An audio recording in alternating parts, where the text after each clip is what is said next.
ভালো থাকতে চাইলে, শান্তিতে থাকতে চাইলে কখনো এই মানুষগুলোর সাথে নিজেকে এবং আপনার নিজের পরিবারকে জড়াতে দিবেন না। কারণ এই মানুষগুলোর কারণেই আজকাল কারো না কারো মানসিক শান্তি বিঘ্নিত হচ্ছে। এক, যারা শুধু শো অফ করে, সে নিজে খুব ভালো আছে, তার অনেক কিছু আছে, সে একেবারে পরিপূর্ণ, তার জীবনে কোনো কিছুরই অভাব নেই।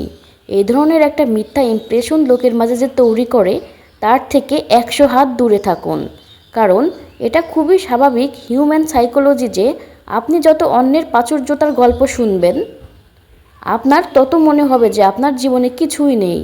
আপনার জীবনের অভাবগুলো আপনার কাছে আরও বেশি বেশি ধরা পড়বে। আপনার মনে হবে আপনার জীবনটাই বৃথা এবং এটি আপনাকে চরমভাবে মানসিক অশান্তি দেবে। তাই এমন লোকদের থেকে নিজেকে এবং নিজের পরিবারকে অবশ্যই দূরে রাখুন।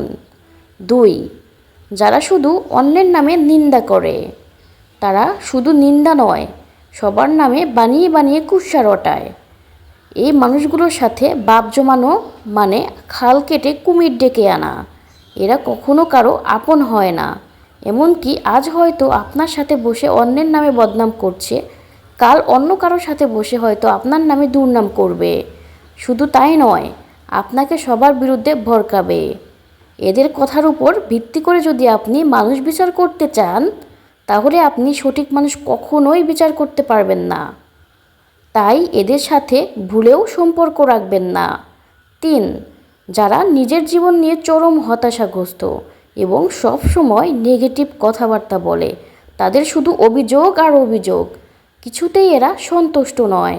এদের সাথে থাকলে আপনার জীবনেও হতাশাগ্রস্ত হবে এবং আপনিও নেগেটিভ চিন্তা ভাবনা করতে বাধ্য হবেন।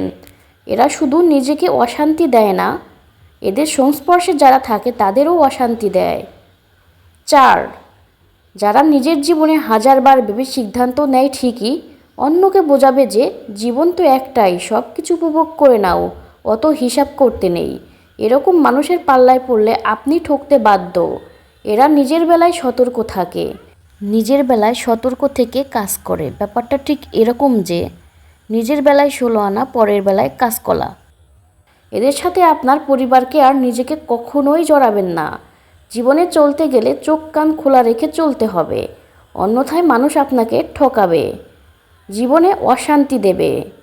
নিজের খেয়ে এই ধরনের মানুষের সাথে মিশে নিজের ক্ষতি কেন করবেন?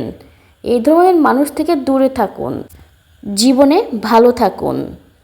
ভিডিওটি যদি আপনাদের উপকারী মনে হয় তাহলে শেয়ার করে অন্যকে দেখার সুযোগ করে দেওয়ার অনুরোধ রইল।